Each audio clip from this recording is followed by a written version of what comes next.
Skamo Mabinza, the District Director of Mgungundlovu District. We are here today at Ascot Inn, where we are hosting the District Mathematics Indaba. The aim of the Indaba is to have discussions, engagements with teachers, the researchers and lecturers, including other stakeholders and organized labor, where we are discussing strategies on how to improve mathematics in the district.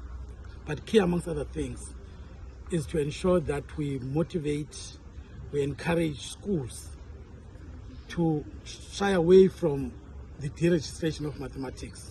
We also want to make sure that this district is a leading district in terms of mathematics intake. Number two, in terms of that is quantity, but we also want to make sure that we lead in terms of quality passes in mathematics. And we are encouraging, because in this session, we also have primary school teachers.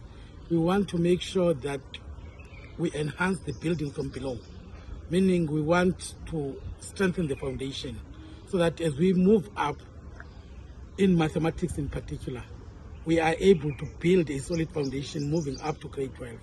And that is our take. And also we have, in our research and studies, we have since discovered that there are schools within the district that are not doing mathematics at all, 14 of them.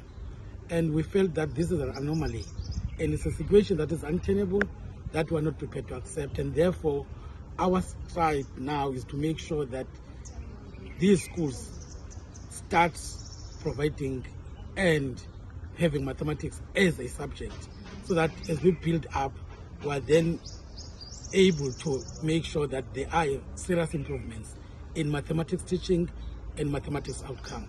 So that is where we are. And we've got a number of stakeholders. And I think the discussions for today will enhance that drive and will make sure that at the end of the day, at least as we build up to next year, there must be no school that is not doing mathematics. But also, we want to make sure that we maximize the numbers, so that we are not necessarily saying schools must not do mathematical literacy, but we're saying maths lit must be for those who really deserve to do maths lit. But schools must stop their tendency where they take every learner who possibly underperforms in some way in mathematics and put them to mathematical literacy. Because our drive is clear that those learners must be assisted. We also have to build capacity for teachers in terms of content knowledge to ensure that at least the teaching of mathematics is enhanced in the district, and the intake is also enhanced, and the quality of results is also enhanced. So I think that is where we are now.